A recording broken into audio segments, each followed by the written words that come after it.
Obstrução intestinal maligna. Quero saber se você já ouviu falar sobre isso, se sabe alguma coisa. E se não souber, então convido você para acompanhar mais essa discussão breve. Então vamos acompanhar pelo computador que fica melhor para vocês visualizarem. Bem, pessoal, vamos falar então sobre a obstrução intestinal maligna. E é um problema, uma complicação que ocorre nos pacientes oncológicos, sobretudo aqueles que estão em um estágio mais avançado da doença, mas pode acontecer em qualquer fase dela. Quem não acompanha ainda, basta buscar aí nas redes sociais, estou em todo local, busca Daniel Coriolano que eu estou por lá. A prevalência, assim, global dessa obstrução intestinal maligna, ela é bem variável, não tem muito estudo sobre isso, mas nos dados em que eu consegui, a gente estima ter entre 3 a 15% dos pacientes que têm câncer têm obstrução intestinal maligna. E, sobretudo, aqueles que têm acometimento intestinal, né? Aqueles pacientes que têm câncer intestinal ou então localizado na região pélvica. Quanto mais próximo ali do peritônio, mais chance de ter a obstrução intestinal maligna. E, embora aconteça com maior prevalência naqueles com estágio mais avançado, em qualquer fase da doença pode ocorrer. Por exemplo, aqueles pacientes que têm câncer de ovário, até 50% deles podem ter a obstrução intestinal maligna. E quanto mais próximo, quanto mais avançado, mais chance de ter. Mas o que é de fato a obstrução intestinal maligna? É um tema pouco discutido e talvez a definição não esteja ainda tão clara. Mas quando tem a obstrução da luz que impede o trânsito intestinal, então a gente tem a obstrução intestinal maligna. Mas para ficar bem mais claro isso, se estabelece alguns critérios. Então assim, tem que ter uma evidência clínica de que há obstrução. Logicamente a obstrução tem que estar distal ao ângulo de Treitz e o câncer primário idealmente tem que ser intraabdominal ou então com comprometimento peritoneal. E o paciente tem que ser portador de uma doença incurável. Então, tendo esses critérios aí, pode-se dizer que o paciente está com obstrução intestinal maligna. E quando a gente diz que o paciente está com obstrução intestinal maligna, a gente tem que dizer um pouco mais sobre isso. Então, tem que classificar se é uma obstrução mecânica, se é uma obstrução funcional, se é uma obstrução parcial ou completa, e dizer também a localização. É muito prevalente a obstrução localizada em mais de um ponto do sistema digestório, mas uma parte dela ocorre também em um ponto só, 20% aproximadamente, e uma parte grande também acontece em mais de um local do intestino. Mas aí, a depender se é mecânico ou funcional, a gente vai implementar as nossas condutas baseado nisso. Fisiopatologicamente, a gente pode dizer que existe uma elevação das secreções gástricas, biliares, pancreáticas e intestinal.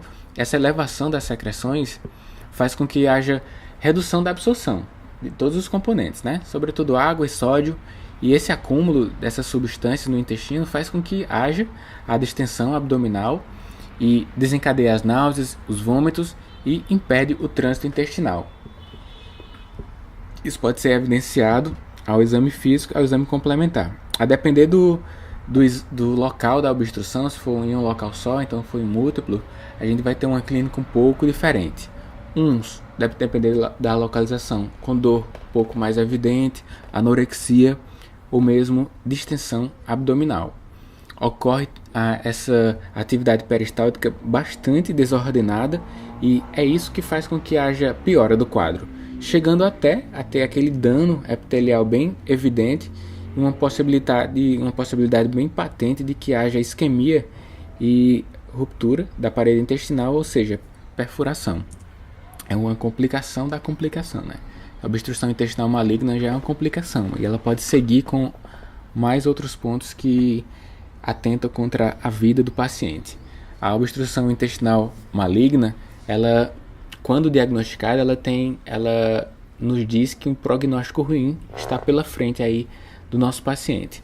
Aqueles pacientes que têm uma possibilidade cirúrgica ante o seu quadro de obstrução, ele tem chance de 50% de não resistir nos próximos 6 meses. E aqueles que têm uma obstrução intestinal maligna por causas não operáveis, aumenta mais que isso. Por menos que 10% tem um prognóstico acima de 6 meses após o seu diagnóstico da obstrução intestinal maligna. Então vocês veem que o paciente, quando diagnosticado com essa complicação, ele tem restrição à vida aí nos próximos meses. Compromete muito a sua capacidade funcional.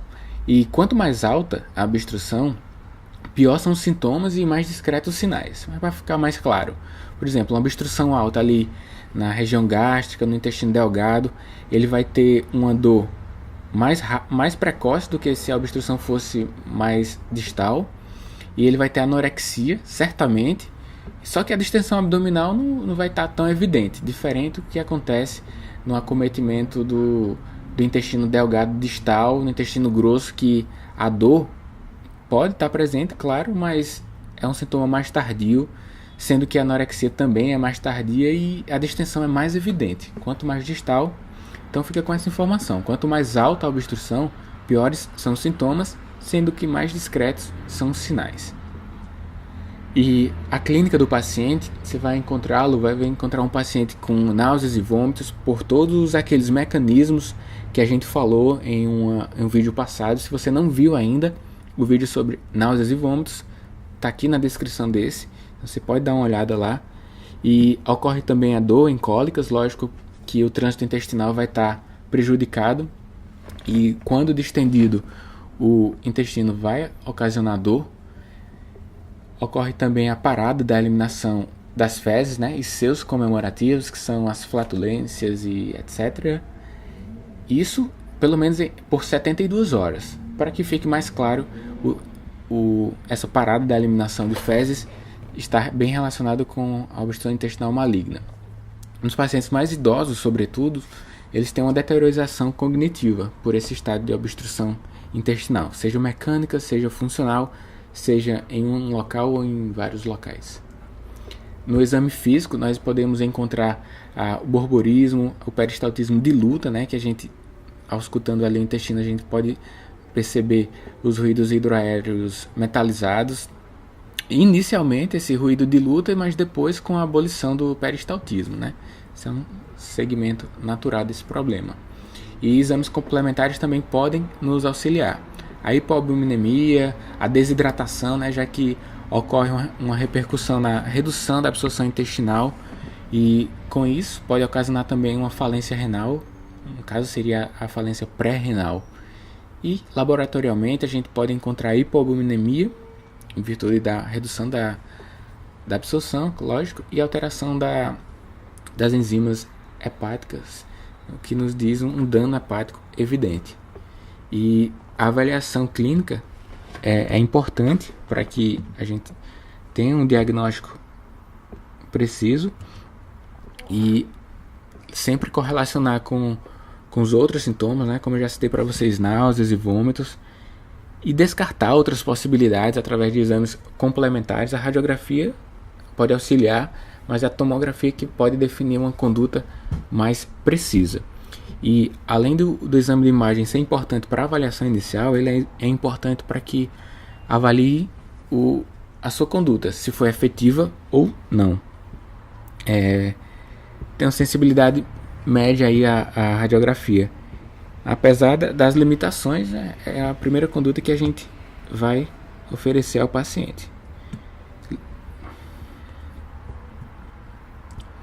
O tratamento é bem individualizado, né? Vai depender da causa, se vai ser uma obstrução mecânica, se é uma obstrução funcional. Dependendo da sua causa e da localização, e a gente implementa as condutas.